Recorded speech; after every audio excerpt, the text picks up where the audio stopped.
Apología de Emilia, en defensa de Emilia Pérez, una defensa universalista frente al arancel cultural. Llámese arancel cultural al precio que hay que pagar, al parecer, por escribir desde otra latitud o referirse desde otro país a aquello que con cierta imprecisión se llama cultura o tradición cultural. Bueno, yo supe de los desaparecidos en la dictadura chilena, la dictadura del general Pinochet, cuando tenía 12 años, gracias a un director nacido en Grecia. Cuando el ateniense Costa Gabras dirigió Missing en 1982, este ateniense exiliado en París había trabajado como ayudante de dirección de René Clément o de Jacques Demy. Missing, desaparecido, era una película hecha con dinero estadounidense. No mencionaba directamente al matarife chileno. Desvelaba, eso sí, la cooperación de la CIA en la persecución y el asesinato de opositores de izquierda, de partidarios de Marx, por ejemplo. Ese alemán que tanto influyó en China, dicho sea al pasar. Muchos años más tarde, cuando abordé una monografía sobre la tortura en clave estético-cultural, quizá influido por el temprano impacto de una película tan comprometida como Missing, de Costa Gabras, me serví de La batalla de Argel, una película de 1966, dirigida por un italiano, Guilo Pontecorvo, sobre la lucha de la independencia argelina frente a Francia, que contaba con la participación de dos productoras, una italiana, Igor Films, y otra argelina, Kasbah Films. Bueno, un director greco-francés, Costa Gabras, mostrando aspectos de la realidad chilena, un italiano que se había aproximado a Argelia para contarnos la zona más oscura del imperialismo francés. La lista de ejemplos sería muy larga, pero creo que estos dos, desaparecido de Costa Gabras, la batida de Argel de Pontecorvo, sirven para plantear la idea de que al cine le puede interesar cuestiones, otras cuestiones locales, como una expresión cultural tendencialmente universal. O sea, le puede interesar otras realidades del mundo, más allá de lo que sucede dentro de su frontera. Bueno, en todo caso, de entre todas las críticas a Emilia Pérez, un meritorio título de Jacques Audiard, una buena película, quizá la más peligrosa sea la acusación de apropiacionismo cultural. Eso que se dice, aunque parezca mentira, todavía la etiqueta de occidental, digo, parece mentira en un mundo ya tan hiperconectado, tan globalizado, pero bueno, se le llama apropiacionismo cultural, ¿no? Un tipo de crítica ofendida al que subyacería pues un lema inquietante del tipo solo los mexicanos pueden hablar de México, solo los vascos pueden hablar de lo que pasaba en el País Vasco, solo los rusos pueden hablar de Rusia. Claro, siempre algunos españoles en particular, algunos vascos en particular, algunos rusos en particular. Bueno, eso suena a relativismo, o funciona como lo que llamo arancel cultural, ¿no? El caso me parece llamativo, por lo demás, por parte de muchos escritores respetados, mexicanos, a los que yo respeto, quiero decir. Dado que cualquier persona con una mínima formación cultural conoce las relaciones largas, literarias y cinematográficas entre México y Francia. Hay una concepción del arte del artista francés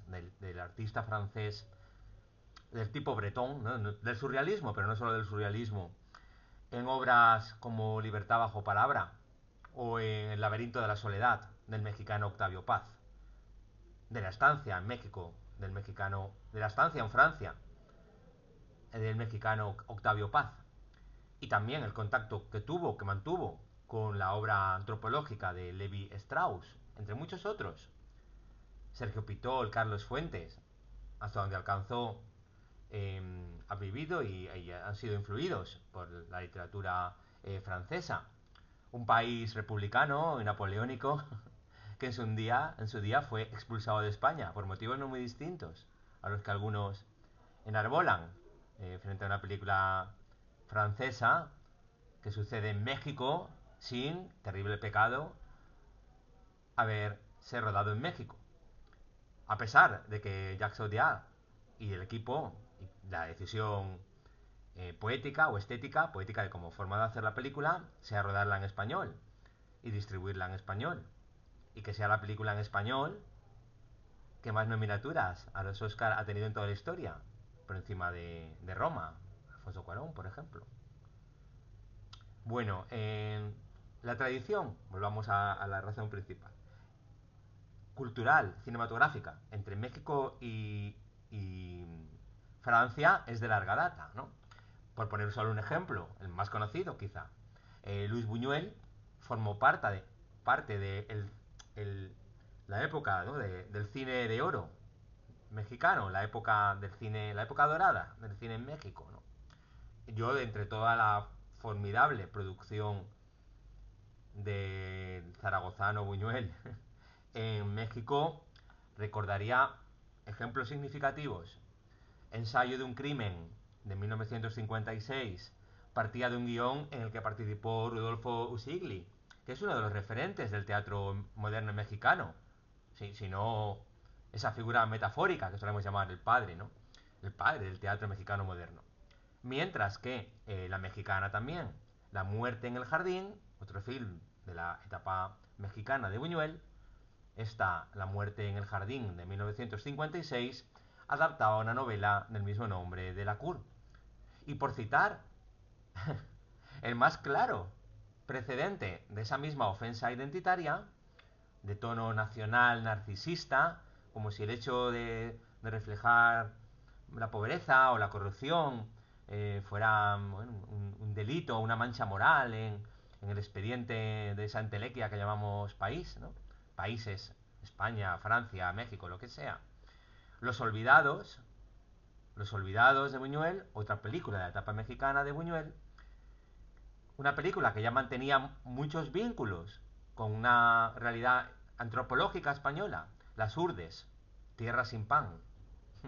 En Los Olvidados se mostraba la miseria mexicana y fue denostada por el patriotismo mexicano por osar retratar una injusta realidad de pobreza y miseria suburbana.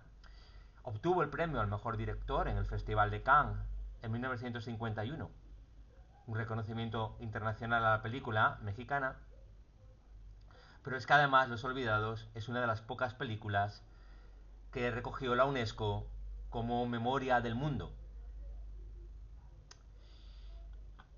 El nexo cultural entre México y Francia, cinematográficamente hablando, no es algo episódico ni coyuntural, o sea, no se limita al caso de Buñuel.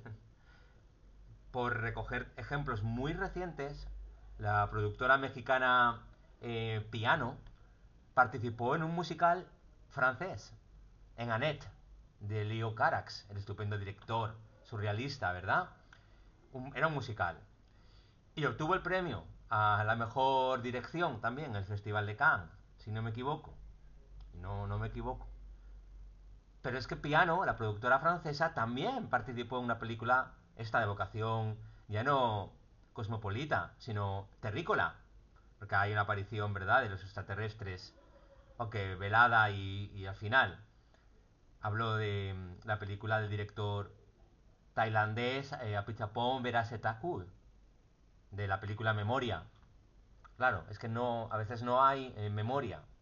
Si hago memoria, el cinema novo brasileño de los años 50 no fue tampoco una respuesta al cosmopolitismo o al universalismo cultural, sino a la forma estrecha, manida, estereotipada, en que los grandes estudios de Hollywood mostraban a los nativos con clichés.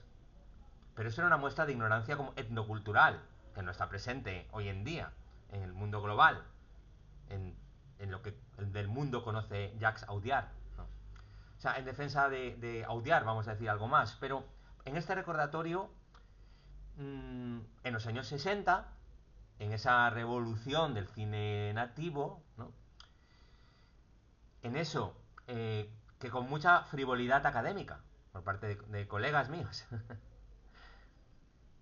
de frivolidad académica y de imprecisión cultural o de imprecisión conceptual.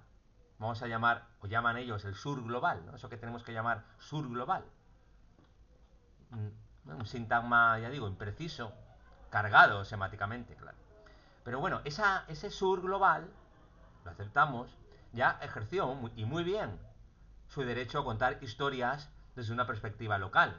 Pero frente a una mirada colonial, por ejemplo, La sangre del cóndor.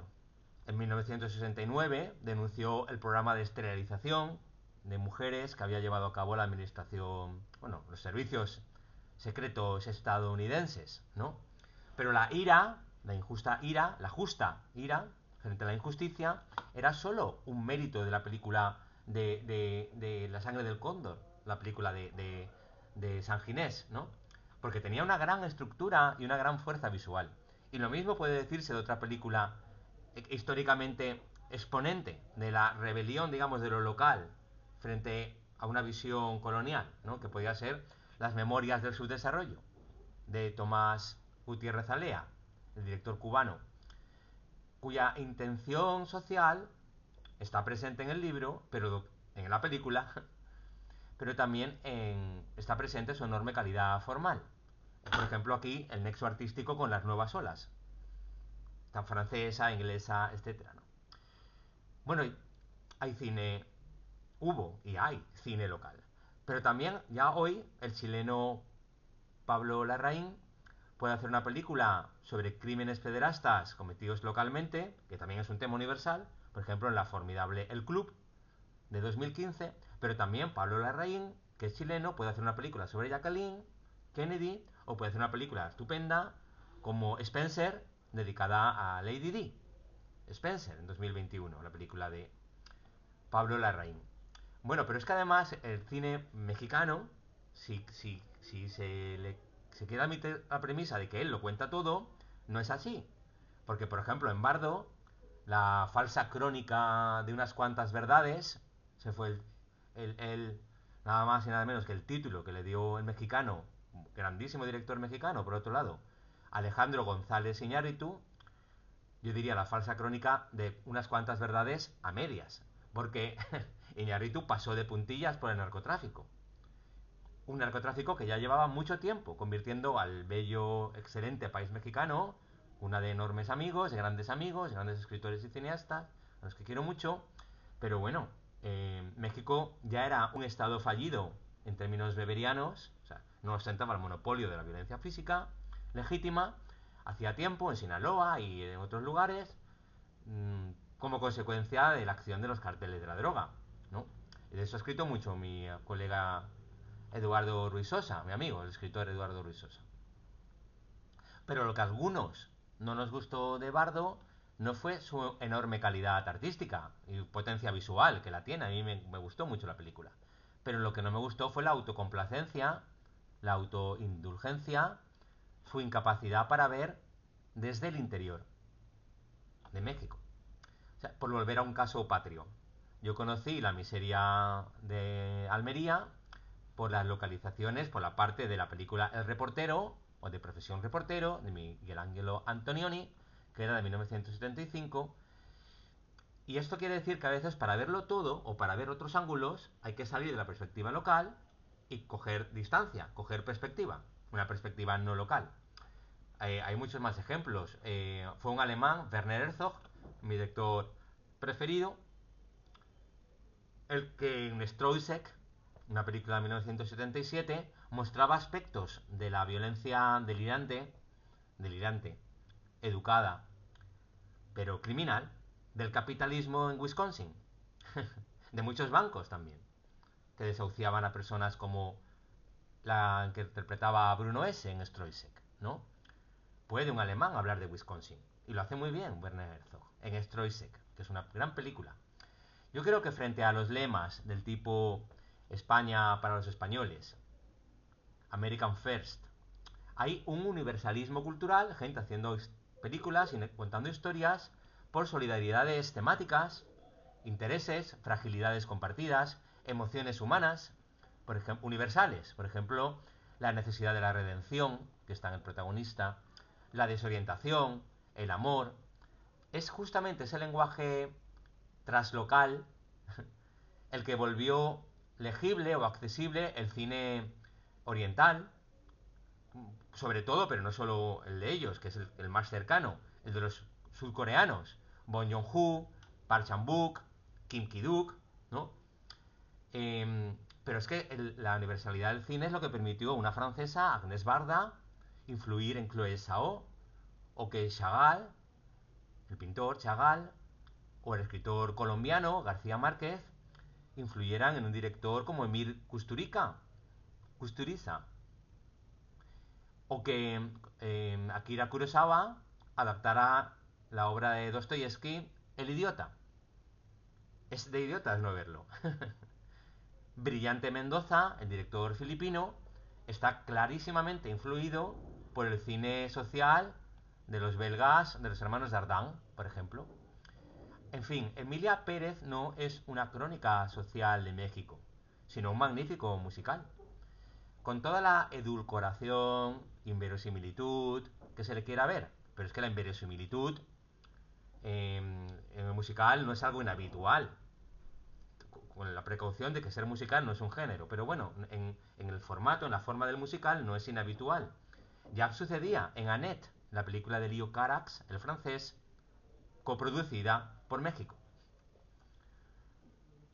En lo que toca a la justicia social global, yo creo que todo esto forma parte de una visión cosmopolita crítica, crítica de la violencia global, que ya hizo odiar cuando recogió la idea de la violencia global en la historia de un refugiado de Sri Lanka en la película Deepan. Jacques Audiard siempre ha intentado hacer cosas nuevas. Hay obras maestras, en mi opinión, como Un profeta. Grandes películas como De Latín, De Latir. Está con el latín hoy que estoy traduciendo una cosa. De Latir, Mi corazón se ha parado. Eh, es una forma de hacer emocionante lo local, yo creo que refractaria a procesos de mercantilización y también refractaria a la lógica neoliberal o neocolonial. O sea, no es ni local ni colonial, no es ni, ni comparte la angelical inocencia hipotética de lo local, ni la razón neoliberal.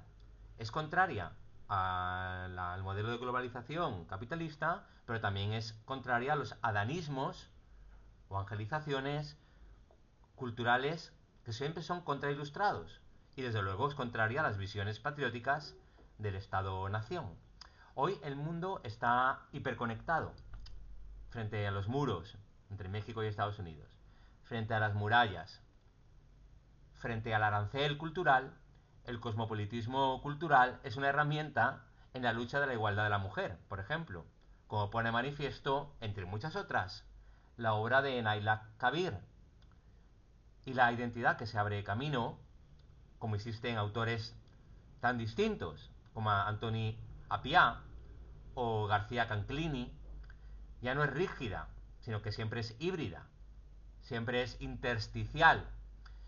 Si en la literatura postcolonial mejor conocida, la de Toni Morrison, la de Nadine Gordimer, la de Derek Walcott, entre muchos otros, ya era central la idea de hibridez, hoy estudios como los de Homi Kababa insisten en subrayar la tendencia definitiva hacia la desaparición de un centro cultural.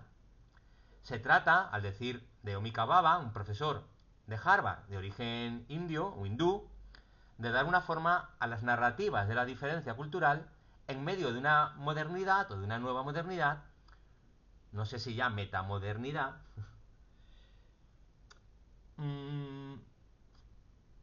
que es enemiga de las fronteras binarias y de signos binarios, pasado, presente, adentro, afuera, sujeto, objeto, significante, significado, hombre, mujer, mexicano, francés.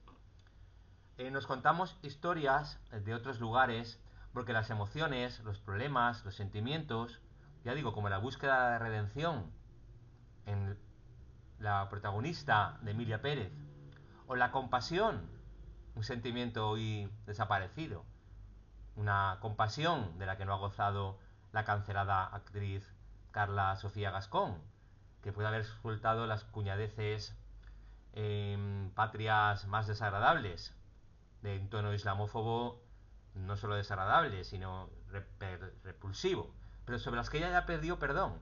Y una mínima separación entre artista y obra, pues debería haberla dejado participar en toda la promoción de la película, porque lo que es ella es una actriz, no es una politóloga. Las historias que nos contamos son universales ya, en parte porque los problemas a los que nos enfrentamos como humanidad, el calentamiento global, acaparamientos de tierra, líderes loco malvados, Loki malvados, a la Trump, pandemias, peligro nuclear, no tienen respuesta ya nacional ni local. Es lógico que las historias cinematográficas tiendan a hablar en universal, sin que tengan que pagar un arancel cultural. El universalismo cultural, tal como lo entiendo, gira y es circular. Así que voy a terminar esta apología de Emilia donde empecé, en Chile, porque el senegalés Mohamed Bougarsar ganó el premio Goncourt de literatura hace unos años en Francia, reconociendo la deuda de gratitud que tenía con un chileno, que a su vez se había preocupado por la presencia nazi alemana en Estados Unidos, o en América en general. Un chileno universal, Roberto Bolaño. Lo dejamos aquí.